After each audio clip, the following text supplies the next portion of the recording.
ಇವತ್ತು ತುಮಕೂರು ಲೋಕಸಭಾ ಕ್ಷೇತ್ರದಲ್ಲಿ ಚುನಾವಣೆ ಪ್ರಚಾರವನ್ನು ಮಾಡೋದಕ್ಕೆ ನಮ್ಮ ನಾಯಕರುಗಳು ಬಂದಿದ್ದಾರೆ. ಈ ದೇಶದಲ್ಲಿ ಚುನಾವಣೆ ಇವತ್ತು ಒಂದು ಹೊಸ ರೀತಿಯಲ್ಲಿ ನಡೀತಾ ಇದೆ. ಈ ಚುನಾವಣೆ ಈ ದೇಶದ ಭವಿಷ್ಯವನ್ನ ನಿರ್ಮಾಣ ಮಾಡುವಂತ ಚುನಾವಣೆ. ಈ ಚುನಾವಣೆಯಲ್ಲಿ ಪ್ರಜಾಪ್ರಭುತ್ವ ಉಳಿಬೇಕಾ, ಸಂವಿಧಾನ ಉಳಿಬೇಕಾ, ಈ ಎರಡು ಪ್ರಶ್ನೆಗೆ ಉತ್ತರವನ್ನ ಕೊಡ್ತಕ್ಕಂತ ಚುನಾವಣೆ ಇದು. 1952ರಿಂದ ಇಲ್ಲಿಯವರೆಗೆ ನಡೆದಂತ ಎಲ್ಲ ಚುನಾವಣೆಗಳಲ್ಲಿ ಅನೇಕ ವಿಷಯಗಳ ಬಗ್ಗೆ ಚುನಾವಣೆಗಳು ನಡೆದಿದ್ದಾವೆ. ಬಡತನ ನಿರ್ಮೂಲನೆಗೆ ಚುನಾವಣೆ ನಡೆದಿದೆ, ಈ ದೇಶದ ಅಭಿವೃದ್ಧಿಗೆ ಚುನಾವಣೆ ನಡೆದಿದೆ, ಅನೇಕ ವಿಷಯಗಳ ಬಗ್ಗೆ ಚುನಾವಣೆ ನಡೆದಿದೆ. ಆದರೆ ದೇವರ ಹೆಸರಿನಲ್ಲಿ, ಧರ್ಮದ ಹೆಸರಿನಲ್ಲಿ ಯಾವತ್ತೂ ಕೂಡ ಈ ದೇಶದಲ್ಲಿ ಚುನಾವಣೆ ನಡೆದಿಲ್ಲ. ಈ ಲೋಕಸಭೆಯಲ್ಲಿ ಧರ್ಮ ಒಂದು ಕಡೆ ಆದರೆ ಅಧರ್ಮ ಮತ್ತೊಂದು ಕಡೆ ನಿಲ್ತಾ ಇದೆ ಅನ್ನೋದನ್ನ ಜನ ತೀರ್ಮಾನ ಮಾಡಬೇಕಾಗಿರ್ತಕ್ಕಂಥ ಈ ಚುನಾವಣೆ. ಸ್ನೇಹಿತರೆ, ಕಳೆದ 10 ವರ್ಷದಿಂದ ಕೇಂದ್ರ ಸರ್ಕಾರದಲ್ಲಿ ಭಾರತೀಯ ಜನತಾ ಪಾರ್ಟಿ ಆಡಳಿತವನ್ನ ತಾವೆಲ್ಲ ನೋಡಿದ್ದೀರಿ. 2014ರ ಚುನಾವಣೆಗೆ ಬಂದಂತ ಸಂದರ್ಭದಲ್ಲಿ ಭಾರತೀಯ ಜನತಾ ಪಾರ್ಟಿಯ ಮುಖಂಡರುಗಳು ಅನೇಕ ಭರವಸೆಗಳನ್ನ ಕೊಟ್ಟರು. ಈ ದೇಶದ ಬಡ ಜನರಿಗೆ ಮೋಸ ಮಾಡುವಂತ ರೀತಿಯಲ್ಲಿ ಅನೇಕ ಭರವಸೆಗಳನ್ನ ಕೊಟ್ಟು ಚುನಾವಣೆಯಲ್ಲಿ ಗೆದ್ರು. ಆ ಕೊಟ್ಟಂತ ಭರವಸೆಗಳು ಯಾವುದನ್ನು ಕೂಡ ಇಲ್ಲಿಯವರೆಗೆ ಈಡೇರಿಸಲಿಲ್ಲ. 2014ರಲ್ಲಿ ಕೊಟ್ಟಂತ ಭರವಸೆ 2024 ಆದ್ರೂ ಕೂಡ ಆ ಭರವಸೆನ ಈಡೇರಿಸಲಿಲ್ಲ. ಒಂದು ಕಡೆ 15 ಲಕ್ಷ ಕೊಡ್ತೇವೆ ಅಂತ ಹೇಳಿದ್ರು ಪ್ರತಿಯೊಬ್ಬರಿಗೆ, ಇನ್ನೊಂದು ಕಡೆ 2 ಕೋಟಿ ಉದ್ಯೋಗ ಕೊಡ್ತೀವಿ ಅಂತ ಹೇಳಿದ್ರು ಯುವಕರಿಗೆ. ಸುಳ್ಳನ್ನ ಮಾರಾಟ ಮಾಡಿ ಈ ದೇಶದ ಜನರಿಗೆ ಮೋಸ ಮಾಡಿ ಅಧಿಕಾರಕ್ಕೆ ಬಂದಂತವರು ಇನ್ನು 2024 ಆದರೂ ಕೂಡ ಅವರು ಇವತ್ತು ಭರವಸೆಯನ್ನು ಈಡೇರಿಸಲಿಲ್ಲ. ಇವತ್ತು ಪ್ರಣಾಳಿಕೆಯನ್ನ ಬಿಡುಗಡೆ ಮಾಡಿದ್ದಾರೆ. ನಾವು ಗ್ಯಾರಂಟಿಗಳನ್ನ ಕೊಡ್ತೇವೆ ಅಂತೇಳಿ ಬಿಡುಗಡೆ ಮಾಡಿದ್ದಾರೆ. ಆ ಗ್ಯಾರಂಟಿ ಸುಳ್ಳಿನ ಗ್ಯಾರಂಟಿ ಅಂತೇಳಿ ಇವತ್ತು ನಾವು ಹೇಳಬೇಕಾಗ್ತದೆ. ಯಾಕೆಂದ್ರೆ ಆ ಸುಳ್ಳಿನ ಭರವಸೆಗಳು, ಸುಳ್ಳಿನ ಗ್ಯಾರಂಟಿಗಳು ಯಾವುದನ್ನು ಕೂಡ ಅವರು ಅನುಷ್ಠಾನ ಮಾಡೋದಿಲ್ಲ ಅಂತೇಳಿ ಈಗಾಗಲೇ ಅವರು ಪ್ರೂಫ್ ಮಾಡಿ ತೋರಿಸಿಕೊಟ್ಟಿದ್ದಾರೆ ನಮ್ಗೆ.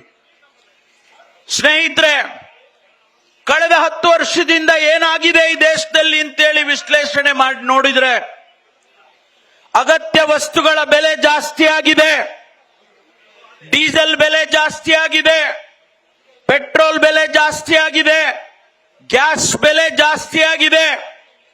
ಇವತ್ತು ನಾವು ಕೊಂಡುಕೊಳ್ತಕ್ಕಂಥ ಅಗತ್ಯ ವಸ್ತುಗಳು, ಅದು ಬೇಳೆ ಇರಬಹುದು, ತೊಗರಿ ಬೇಳೆ ಇರಬಹುದು, ಅಥವಾ ಬೇರೆ ಬೇರೆ ಪದಾರ್ಥಗಳ ಬೆಲೆಗಳು ಜಾಸ್ತಿ ಆಗಿರೋದನ್ನ ಮಾತ್ರ ಸಾಧನೆ ಅಂತೇಳಿ ಅವರು ಹೇಳ್ತಾ ಇದ್ದಾರೆ.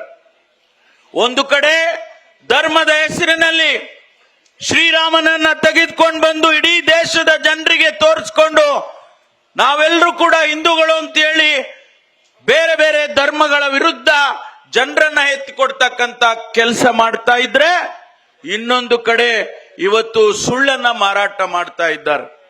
ಅನೇಕ ಸುಳ್ಳಿನ ಭರವಸೆಗಳನ್ನ ಕೊಡ್ತಾ ಇದ್ದಾರೆ. ಆದ್ರೆ ಜನ ತೀರ್ಮಾನ ಮಾಡಿದ್ದಾರೆ, ಈ ಬಾರಿ ಭಾರತೀಯ ಜನತಾ ಪಾರ್ಟಿಯ ಮುಖಂಡರುಗಳಿಗೆ ಈ ದೇಶದಲ್ಲಿ ನಾವು ಒಂದು ಪಾಠ ಕಲಿಸಬೇಕು ಅಂತೇಳಿ ಜನ ತೀರ್ಮಾನ ಮಾಡಿದ್ದಾರೆ. ಈಗಾಗಲೇ ನಾವು ಕರ್ನಾಟಕದಲ್ಲಿ ಅನೇಕ ಜಿಲ್ಲೆಗಳಲ್ಲಿ ನಾವು ನೋಡಿದ್ರೆ, ಜನರ ಮನಸ್ಸುಗಳನ್ನ ಅರ್ಥ ಮಾಡಿಕೊಂಡ್ರೆ ಭಾರತೀಯ ಜನತಾ ಪಾರ್ಟಿಯ ವಿರುದ್ಧ ಇವತ್ತು ಜನ ಮತ ಹಾಕೋಕೆ ರೆಡಿಯಾಗಿದ್ದಾರೆ ಎನ್ನುವಂತ ಮಾತನ್ನ ಈ ಸಂದರ್ಭದಲ್ಲಿ ಹೇಳೋದಕ್ಕೆ ಬಯಸ್ತೇನೆ.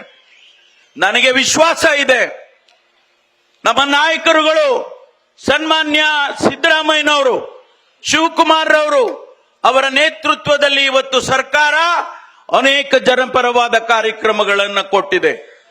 ನಾವು 23ರ ಚುನಾವಣೆಗೆ ಬಂದಂತ ಸಂದರ್ಭದಲ್ಲಿ ಇಡೀ ರಾಜ್ಯದಲ್ಲಿ ಪ್ರವಾಸ ಮಾಡುವಾಗ ಇಬ್ಬರು ನಾಯಕರುಗಳು ಭರವಸೆಯನ್ನ ಕೊಟ್ಟರು, ಗ್ಯಾರಂಟಿಯನ್ನ ಕೊಟ್ಟರು. ನಾವು ಜನಪರವಾದ ಆಡಳಿತ ಮಾಡ್ತೇವೆ ಅಂತೇಳಿ ಆ ಗ್ಯಾರಂಟಿಗಳನ್ನ ಇವತ್ತು ಅನುಷ್ಠಾನ ಮಾಡಿ ನಿಮ್ಮ ಮುಂದೆ ಮತ ಕೇಳೋದಕ್ಕೆ ಇವತ್ತು ಇಬ್ಬರು ನಾಯಕರು ಬಂದಿದ್ದಾರೆ. ನಾವು ಸುಳ್ಳಿನ ಭರವಸೆ ಕೊಡಲಿಲ್ಲ.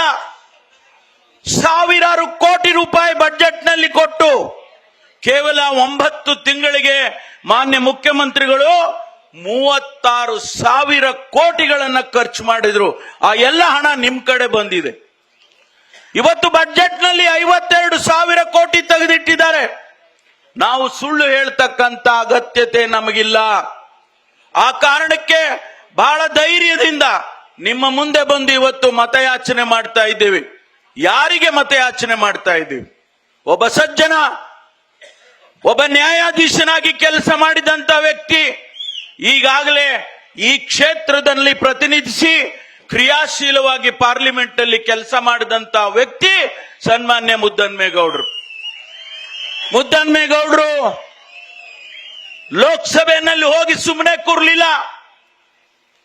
ನಮ್ಮನ್ನ ಪ್ರತಿನಿಧಿಸಿದಂತ 5 ಬಾರಿ ಪ್ರತಿನಿಧಿಸಿದಂತ ವ್ಯಕ್ತಿ ಈ ಕ್ಷೇತ್ರದಲ್ಲಿ ಗೆದ್ದು ಹೋಗಿ ಡೆಲ್ಲಿನಲ್ಲಿ ಮನೆಯಲ್ಲಿ ಮಲ್ಕೊಂಡ್ರೆ ಬಿಟ್ರೆ ಯಾವುದೇ ಪ್ರಶ್ನೆಯನ್ನ ಲೋಕಸಭೆಯಲ್ಲಿ ಕೇಳಲಿಲ್ಲ. ಹೇಳಿ ಬಂದು ಜನಗಳ ಮುಂದೆ ನಾನು ಇಂಥ ಕೆಲಸ ಮಾಡಿದ್ದೀನಿ. 5 ಬಾರಿ 25 ವರ್ಷ ಲೋಕಸಭೆಯಲ್ಲಿ ನಮ್ಮನ್ನ ಪ್ರತಿನಿಧಿಸಿ ಹಾಳು ಮಾಡ್ಬಿಟ್ರಲ್ರಿ. 25 ವರ್ಷ ಇವತ್ತು ಒಂದು ಪ್ರಶ್ನೆ ಕೇಳಲಿಲ್ಲ, ಒಂದು ಸಮಸ್ಯೆಗೆ ಉತ್ತರ ಕೇಳಲಿಲ್ಲ. ಸನ್ಮಾನ್ಯ ಮುದ್ದನ್ಮೇಗೌಡರು ಕೊಬ್ಬರಿ ಬೆಲೆ ಬಿದ್ದು ಹೋದ್ರೆ ಅಲ್ಲಿ ಪ್ರಶ್ನೆ ಮಾಡಿದ್ದಾರೆ. ಅಪ್ಪರ್ ಭದ್ರಾಗೆ ಹಣ ಕೊಡ್ಲಿಲ್ಲ, ಅಲ್ಲಿ ಪ್ರಶ್ನೆ ಮಾಡಿದ್ದಾರೆ. ತುಮಕೂರಿಗೆ ಪಾಸ್ಪೋರ್ಟ್ ಆಫೀಸ್ ಮಾಡಬೇಕು ಅಂತೇಳಿ ಪ್ರಶ್ನೆ ಮಾಡಿದ್ದಾರೆ. ಆ ಆಫೀಸ್ ಇವತ್ತು ಉದ್ಘಾಟನೆ ಆಗಿ ಕೆಲಸ ನಡೀತಾ ಇದೆ. 2016ರಲ್ಲಿ ಇದೇ ನಿಟ್ಟೂರ್ ಹತ್ರ HAL ಫ್ಯಾಕ್ಟರಿ ಹೆಲಿಕಾಪ್ಟರ್ ಅದನ್ನ ಉದ್ಘಾಟನೆ ಮಾಡುವಾಗ ಇದೇ ನಮ್ಮ ಮುದ್ದನ್ಮೇಗೌಡರು MP ಆಗಿದ್ರು ಅನ್ನೋದನ್ನ ಮರೆಯೋದು ಬೇಡ. ಇವತ್ತು ಇಸ್ರೋ HMT ಲಕ್ಕಪ್ಪನವರು HMT ಫ್ಯಾಕ್ಟರಿ ತಂದಿದ್ರು. ಅದು ಮುಚ್ಚುವಂತ ಸಂದರ್ಭ ಬಂತು. ಅದು ಮುಚ್ಚುವಾಗ 150 ಎಕರೆ ಭೂಮಿ ಪ್ರೈವೇಟ್ನವರು ಪಾಲ ಆಗ್ತದೆ ಅಂತ ಹೇಳಿ ಇಸ್ರೋ ಸಂಸ್ಥೆಯನ್ನ ತಂದಂತ ಯಾರಾದ್ರೂ ಇದ್ರೆ ಅದು ಸನ್ಮಾನ್ಯ ಮುದ್ದನ್ಮೇಗೌಡರು ಅನ್ನೋದನ್ನ ಈ ಸಂದರ್ಭದಲ್ಲಿ ಹೇಳ್ತೇನೆ.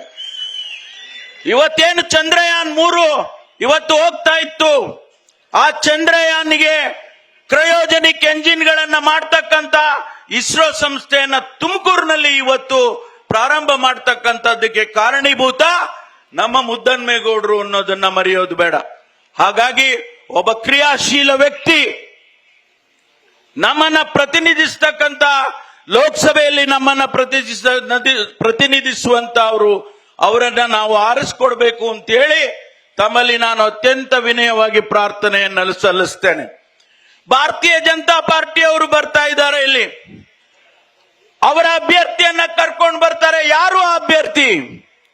ನಮ್ಮ ಜಿಲ್ಲೆಗೆ ಸಂಬಂಧ ಇಲ್ಲ, ಯಾವುದೇ ರೀತಿ ನಮ್ಮ ಜಿಲ್ಲೆಗೆ ಸಂಬಂಧ ಇಲ್ಲ, ಯಾವ ಅಭಿವೃದ್ಧಿ ಕೆಲಸವನ್ನ ನಮ್ಮ ಜಿಲ್ಲೆಗೆ ಮಾಡಲಿಲ್ಲ.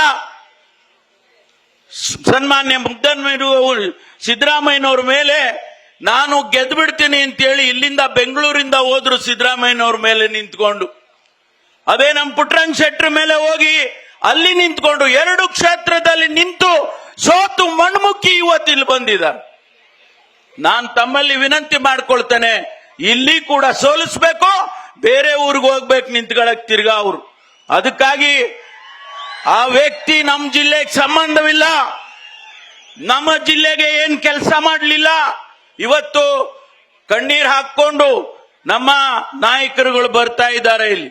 ನನಗೆ ಆಶ್ಚರ್ಯ ಆಗ್ತದೆ. ನಿನ್ನೆ ದಿವಸ ತುರುವೇಕೆರೆನಲ್ಲಿ, ಹೆಬ್ಬೂರಿನಲ್ಲಿ ಜನತಾ ದಳದವರು ಮುಖಂಡರುಗಳು ಸನ್ಮಾನ್ಯ ಕುಮಾರಸ್ವಾಮಿ ಅವರು ಬಂದು ಮಾತನಾಡಿದ್ದಾರೆ. ಅವರು ಕಳೆದ ಬಾರಿ ನಮ್ಮ ಜೊತೆ ಸೇರ್ಕೊಂಡಿದ್ರು. ನಮ್ಮ ಜೊತೆ ಸೇರ್ಕೊಂಡು ವಾಸು ಚೆನ್ನಾಗಿ ಮಾತಾಡ್ತಾನೆ ಅದ್ರ ಬಗ್ಗೆ. ನಮ್ಮ ಜೊತೆ ಸೇರ್ಕೊಂಡಿದ್ರು. ಮುದ್ದನ್ಮೇಗೌಡರಿಗೆ ಕೊಡಬೇಕಾದಂತ ಸೀಟನ್ನ ತಪ್ಪಿಸಿ ನಾವು ಕರ್ಕೊಂಡ್ ಬಂದಿದ್ದು ಕಾಂಗ್ರೆಸ್ನವ್ರು ಕರ್ಕೊಂಡ್ ಬಂದು ಸೋಲಿಸ್ಬಿಟ್ರು. ಸ್ವಾಮಿ, ನಿಮ್ಮನ್ನ ನಾವು ಕರೆದಿರ್ಲಿಲ್ಲ. ಇದೇ ಮುದ್ದನ್ಮೇಗೌಡರು ನಾನು ಇಬ್ರು ನಿಮ್ ಮನೆಗ್ ಬಂದು ಹೇಳ್ದು, ತುಮಕೂರಿಗೇನೋ ಬರ್ತಾ ಇದ್ದೀರಿ ಅಂತ ಕೇಳಿದೀವಿ, ಬರ್ತೀರಾ ಸ್ವಾಮಿ ಅಂತ ಹೇಳುವಾಗ ಹೇಳಿದ್ರಿ ನೀವು, ನಾನ್ ಬರೋದಿಲ್ಲಪ್ಪ, ನೀವ್ ಹೆಂಗಾರ ಮಾಡ್ಕೊಳ್ಳಿ ಅಂತ ಹೇಳಿಬಿಟ್ಟು ಮಾರನೇ ಬೆಳಿಗ್ಗೆ ತುಮಕೂರಿಗೆ ಬಂದು ಅರ್ಜಿ ಹಾಕ್ದವ್ರು ನೀವು ನಮ್ಮನ್ನ ಸೋಲ್ಸಿದಿರಿ ಅಂತ ಹೇಳ್ತಾ ಇದ್ದೀರಿ. ಇವತ್ತು ಕಣ್ಣೀರ್ ಹಾಕೊಂಡು ಹೇಳ್ತೀರಿ. ಪ್ರತಿ ಚುನಾವಣೆಯಲ್ಲಿ ಕಣ್ಣೀರ್ ಅದೆಲ್ಲಿಂದ ಬರುತ್ತೋ ನನಗ್ ಗೊತ್ತಿಲ್ಲಪ್ಪ. ಯಾವ ಬಾಟ್ಲಿ ಇಟ್ಕೊಂಡಿರ್ತಾರೋ ಜೇಬಿನಲ್ಲಿ ನನಗ್ ಗೊತ್ತಿಲ್ಲ. ಆ ಕಣ್ಣೀರ್ ಬರ್ತಾನೆ ಇರುತ್ತೆ ಧಾರಾಕಾರವಾಗಿ. ನೆನ್ನೆ ಬಂದು ನೆನ್ನೆ ಅಧ್ಯಕ್ಷರೇ ಮತ್ತು ಮುಖ್ಯಮಂತ್ರಿಗಳೇ ಸರ್, ನೆನ್ನೆ ಬಂದು ಕುಮಾರಸ್ವಾಮಿ ಅವರು ಇಲ್ಲಿ ಒಂದು ಮಾತು ಹೇಳಿದ್ದಾರೆ.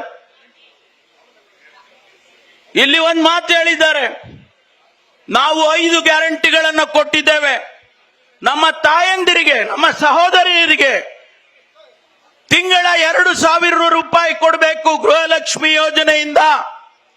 ಅವರಿಗೆ ಮುಫತ್ತಾಗಿ ಓಡಾಡೋದಕ್ಕೆ, ಬಸ್ನಲ್ಲಿ ಫ್ರೀಯಾಗಿ ಓಡಾಡೋದಕ್ಕೆ ಅವಕಾಶ ಮಾಡಿಕೊಡ್ಬೇಕು ಅಂತೇಳಿ ಆ ಗ್ಯಾರಂಟಿಯಲ್ಲಿ ನಾವು ಕೊಟ್ಟಿದ್ದೇವೆ. ಇವತ್ತು ನಿಮ್ಗೆ ಹೊಟ್ಟೆ ಉರಿ ಇರ್ಬೋದು, ಆ ಗ್ಯಾರಂಟಿ ಯಶಸ್ಸಾಗಿದೆ ಅಂತೇಳಿ ಹೊಟ್ಟೆ ಉರಿ ಇರ್ಬೋದು. ಆದ್ರೆ ನೀವು ಆಡ್ತಕ್ಕಂತ ಮಾತೇನು? ನಮ್ಮ ತಾಯಂದಿರ ಬಗ್ಗೆ, ಸಹೋದರಿಯರ ಬಗ್ಗೆ ಏನ್ ಮಾತಾಡಿದಿರಿ ನಿನ್ನೆ ದಿವಸ ನೀವು? ಅವರೆಲ್ಲ ಈ ಗ್ಯಾರಂಟಿಯಿಂದ ಅವರೆಲ್ಲ ಕೆಟ್ಟೋಗ್ಬಿಟ್ಟಿದ್ದಾರೆ ಅಂತೆ, ಅವರೆಲ್ಲ ಕೆಟ್ಟೋಗಿದ್ದಾರಂತೆ ನಮ್ಮ ತಾಯಂದಿರು, ಸಹೋದರಿಯರು. ಈ ಮಾತನ್ನ ಒಬ್ಬ ಮುಖ್ಯಮಂತ್ರಿ ಆಗಿದ್ದಂತ ವ್ಯಕ್ತಿ ಸನ್ಮಾನ್ಯ ಕುಮಾರಸ್ವಾಮಿ ಅವರು ಮಾತನಾಡ್ತಾರೆ ಅಂತ ಹೇಳಿದ್ರೆ ಇದು ನಮ್ಮ ತಾಯಂದಿರಿಗೆ ಮಾಡಿದಂತ ಅವಮಾನ ಅಲ್ವಾ? ಇದು ಮಾಡಿದಂತ ಅವಮಾನ ಅಲ್ವಾ, ಅಪಮಾನ ಅಲ್ವಾ? ಅದಕ್ಕಾಗಿ ಸ್ನೇಹಿತರೆ, ಈ ಜನವನ್ನ ಯಾವತ್ತೂ ಕೂಡ ನಂಬೋದು ಬೇಡ. ಕಾಂಗ್ರೆಸ್ ಪಕ್ಷ ಯಾವತ್ತೂ ಕೂಡ ಬಡವರ ಪರವಾಗಿ, ಅಭಿವೃದ್ಧಿಯ ಪರವಾಗಿ, ಬಡತನ ನಿರ್ಮೂಲನೆ ಮಾಡುವಂತ ಪರವಾಗಿ ಕೆಲಸವನ್ನ ಮಾಡ್ಕೊಂಡು ಬಂದಿದೆ 138 ವರ್ಷ. ಅದಕ್ಕಾಗಿ ಕೇಂದ್ರದಲ್ಲಿ ಕಾಂಗ್ರೆಸ್ ಪಕ್ಷ ಅಧಿಕಾರಕ್ಕೆ ಬರಬೇಕು, ಇಂಡಿಯಾ ಅಧಿಕಾರವನ್ನ ಹಿಡಿಬೇಕು. ಅದಕ್ಕೆ ತಮ್ಮ ಆಶೀರ್ವಾದ ಇರಬೇಕು ಸನ್ಮಾನ್ಯ ಮುದ್ದನ್ಮೇಗೌಡರಿಗೆ ಅಂತೇಳಿ ನಾನು ತಮ್ಮಲ್ಲಿ ವಿನಂತಿಯನ್ನ ಮಾಡಿಕೊಂಡು, ನಮ್ಮ ನಾಯಕರು ಸನ್ಮಾನ್ಯ ಡಿ ಕೆ ಶಿವಕುಮಾರ್ ಅವರು ಮತ್ತು ಮುಖ್ಯಮಂತ್ರಿಗಳು ಮಾತನಾಡೋರಿದ್ದಾರೆ. ಯಾಕೆಂದ್ರೆ 5:30 ಗಂಟೆಗೆ ಹೆಲಿಕಾಪ್ಟರ್ ಟೇಕ್ ಆಫ್ ಆಗಬೇಕಾಗ್ತದೆ. ಅದಕ್ಕೋಸ್ಕರ ಹೆಚ್ಚು ಸಮಯವನ್ನ ನಾನು ತಗೊಳ್ಳದೆ ನಮ್ಮ ಎಲ್ಲ ಮುಖಂಡರುಗಳು, ನಮ್ಮ ರಾಜಣ್ಣವರು ಇರ್ಬೋದು, ಶ್ರೀನಿವಾಸ್ ಇರ್ಬೋದು, ಜಯಣ್ಣ ಇರ್ಬೋದು, ಷಡಕ್ಷರಿ ಇರ್ಬೋದು, ಅವರೆಲ್ಲ ನೀವೇ ಮಾತಾಡಿ ಅಂತೇಳಿ ನನ್ನೊಬ್ಬನಿಗೆ ಆಥರೈಸ್ ಮಾಡಿದ್ದಾರೆ. ಹಾಗಾಗಿ ನಾನು ಅವರೆಲ್ಲರ ಪರವಾಗಿ ನಾನು ತಮ್ಮಲ್ಲಿ ವಿನಂತಿಯನ್ನು ಮಾಡ್ಕೊಳ್ತೇನೆ, ಮುದ್ದನ್ಮೇಗೌಡರನ್ನ ಗೆದಿಸ್ಕೊಡ್ಬೇಕು ಅಂತ ಹೇಳಿ ವಿನಂತಿಯನ್ನು ಮಾಡಿಕೊಂಡು ನನ್ನ ಮಾತು ಮುಗಿಸ್ತೇನೆ. ಜೈ ಹಿಂದ್, ಜೈ ಕರ್ನಾಟಕ. ನ್ಯೂಸ್ ಫಸ್ಟ್, ನಿರ್ಭೀತಿಯಿಂದ ನಿಮ್ಮ ಪರವಾಗಿ.